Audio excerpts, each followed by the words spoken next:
Hey lovelies, welcome to another episode in my channel, and the first one in the new year. I wish you all a wonderful year and all the best for you and your families. This channel will be improved in this new year and will be able to provide content about the game that you and your friends who play this game can use. In today's video, I will go over several important details and discussions that are necessary about the weakness damage stack. I highly recommend watching the previous video I published about the weakness damage stack before this, especially if you're not familiar with this concept. However, just as a quick reminder, the weakness damage stack is caused by Commander Jamie, and he adds to this stack each time the troops receive healing. Because of this, having healers and Jamie in your lineup is necessary to create this effect. The first detail to know is that for all troops that are on the battlefield, you need to include a healer for that troop type, otherwise you lose the potential weakness stack. Note that the weakness stack is happening on an enemy lineup and is not split for your troops. I mean, if your infantry is adding to the stack against an enemy lineup, your cavalry is also benefiting from the same stack when performing a weakness attack against the same enemy lineup. With this in mind, and as we saw in the last video, having more troop types with healers will increase the stack by a lot. So to optimize this damage, we need to have infantry, cavalry, and spearmen troops present, and we need to try and have Latz, Corinne, Enzo, and Drake as commanders alongside Jamie.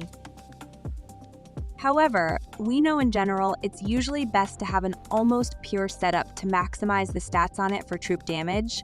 That being said, we can have a lot of troops of the primary type and a few troops of other troop types with their healers just so they can add up to the weakness damage stack. This, however, will ruin commander's damage by a lot. Commander damage is maximized when you use a pure formation. If you're using multi-troop types, it is more when there are equal amounts of all troop types. This means maxing the weakness damage. Stack reduces your commander's active army skill damage, which is okay as the damage you gain is way more than what you lose with these commanders. However, let me highlight this important point that a multi-line weakness setup is not a good hybrid with female synergy because of this point. And if you're trying to make a hybrid female weakness setup, I would recommend only one healer and Jamie and a pure formation. Anyways, back to our topic. It's important to note one very important detail when talking about formations and troop composition in this setup, and that is how your different rows of different troop types must still be alive for the healers to be active and add to the weakness attack.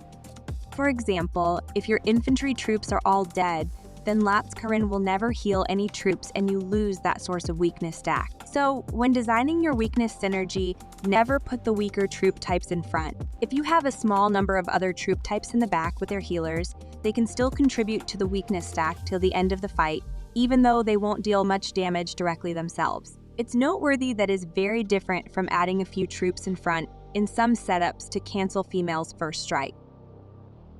Anyways, having a few troops of some troop types can be dangerous regardless of the formations you use.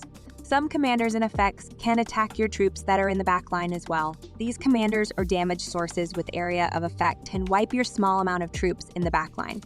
So when facing these specific setups, you need to have more of these backline troops included so their rows don't get wiped by them, and you keep stacking up that weakness damage with them. Commanders with areas of damage are Daenerys, Cersei, and Darren, who can kill backline armies.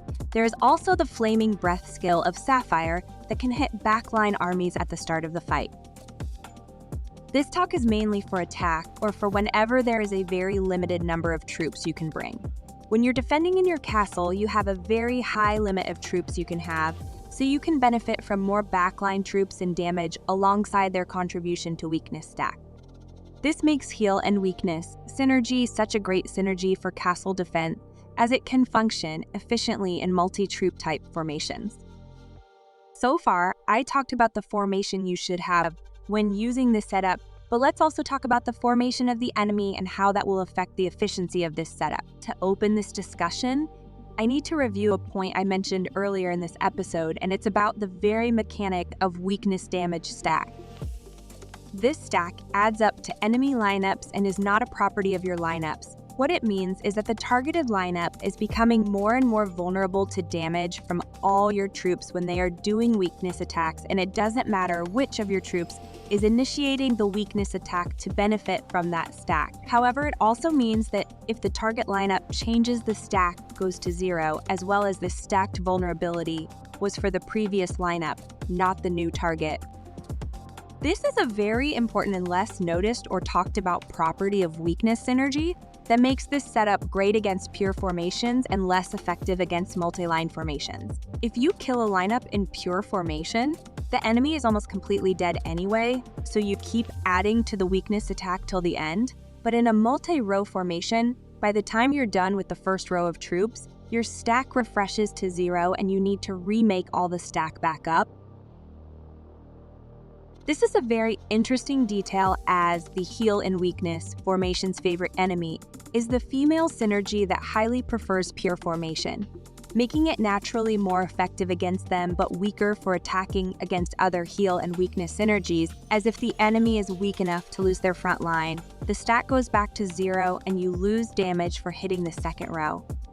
I hope that you enjoyed this episode of Synergy Talks when I went into more advanced discussions and topics about using the weakness damage stack more effectively. Please ask all your questions with comments under this video, and don't forget to like the video and subscribe to my channel. I hope this video was informative for you. We'll see you lovelies again soon in the next one.